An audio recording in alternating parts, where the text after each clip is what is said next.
Welcome everyone, this is Small Town Theater. Here you will find stories and tales from all genres. All stories are original and one of a kind. They are written by R. Morgan. Be sure to stick around, there are many stories to tell. Please like and subscribe. Day 1. June 9, 1955, the three subjects departed to the Nevada base from San Diego, California. They are told their destination was La Cruces, New Mexico. However, the three had already been briefed on their true destination. The plane would be heading to the undisclosed base in the Nevada desert. The three men and their families had been separated at the San Diego base and on the plane to the base. They would not meet each other till the arrival in Nevada. This is a parameter of the experiment. Also, these men were not chosen at random, each one was a top of their profession. Plus, neither men nor family member knew one another. This is also key to the experiment. After a short flight, the three families exited the plane and were escorted to the lobby area of the terminal. At last, the three families were finally able to meet each other. They all shook hands and exchanged words before the general entered the room. "Good afternoon, folks. Hope you enjoyed the plane ride over here," General Poehler says with a smile. "Sir, yes sir," the three soldiers said in their salute. "Please, gentlemen, at ease.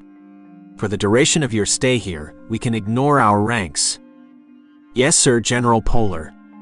I am Major Tyler Green." "General, an honor to meet you. I am Captain Tom Grant." "Hello, General, I am Captain John Polk." "It's honor to meet you all. Thank you for coming here. We have a lot of work to do, and very little time to do it in. Families, I'm glad you are here as well. My assistant, Lieutenant Dupree, will show you around. Gentlemen, follow me, we have much to discuss." General Poehler says, "Hello, families. The Army and myself welcome you to the Nevada base. Please follow me and I will brief you on the daily routines of this base," Lieutenant Dupree tells the families. Walking away from the lobby area and down a long corridor, General Poehler explains the mission to the three men.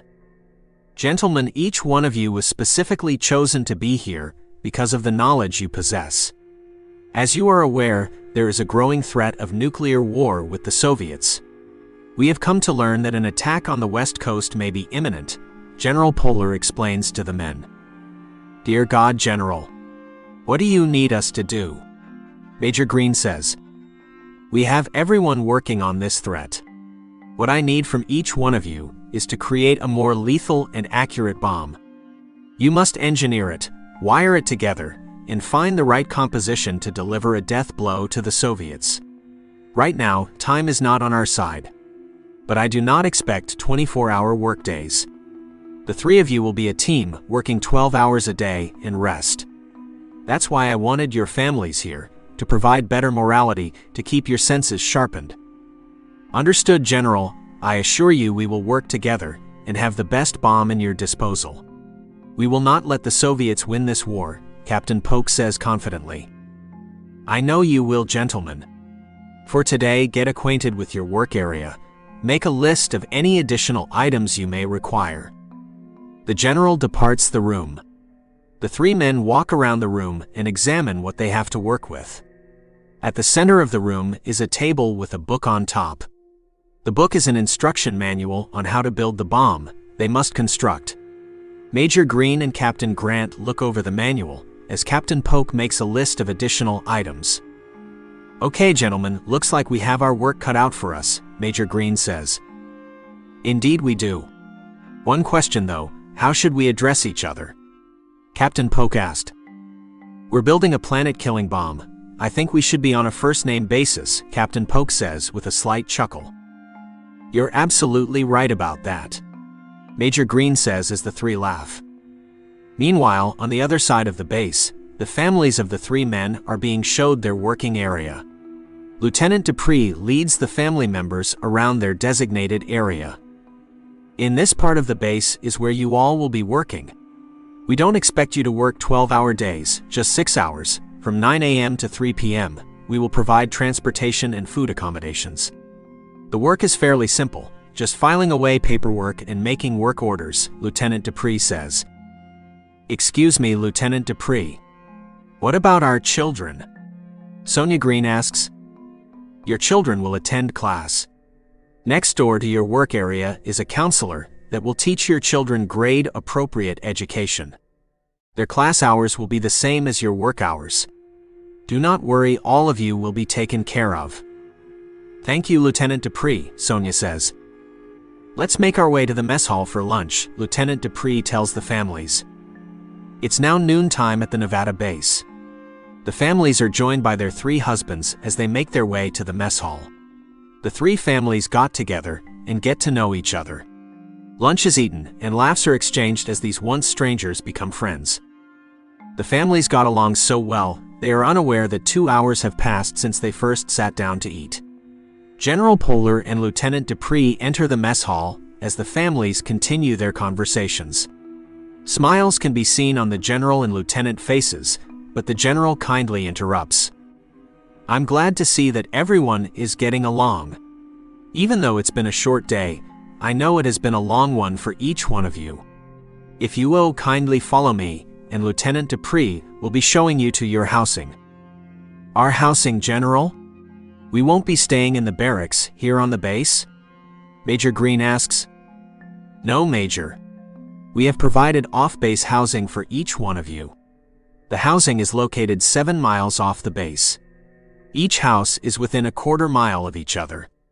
Each one of you will be given a government-issued Jeep along with your housing. Each family seemed rather impressed with their living situations. Being lifelong military members, they were not accustomed to such amenities. Each family packed a Jeep and followed the general and lieutenant to their off-base homes. The general and lieutenant together, Major Green behind them, followed by Captain Grant and Captain Polk.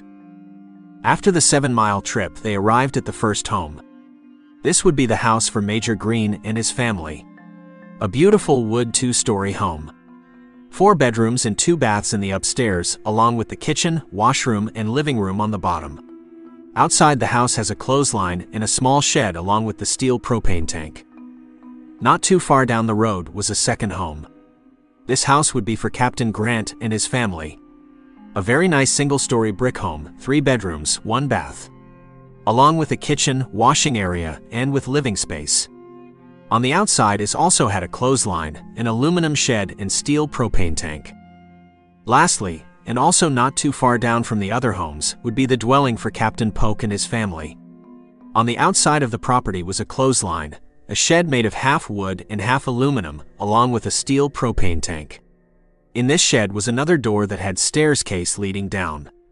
This house was underground, a 2-bedroom, 1-bath shelter. It too had a kitchen, washing room, and living space. General Poehler told each family to settle in and be ready for tomorrow. The Green family was excited about their house. The Grants loved their house, never had been in a brick house. The Polks were suspicious of their housing. Never had they lived underground nor heard of any such thing. While these suspicions were high, they were going to make it feel like home. General Poehler and Lieutenant Dupree rode back after leaving the families at their homes. Upon arriving back at the base, they parked at a building sealed away from the others. They walked down several flights of stairs and through a thick metal black door. Inside the room stood a man with a white lab coat. Did you make the families feel welcome? Yes, Doctor. They were welcomed and given their tasks, General Poehler says. Good, General. This experiment must go without any problems. The results of this experiment will be beneficial for mental and physical reasons. Of course, Doctor, the only objection I had was the use of military personnel. Each one of these soldiers is of great importance to our branch, General says. I understand, General. These men are essential to the experiment. What they do for the experiment will be useful for all time to come.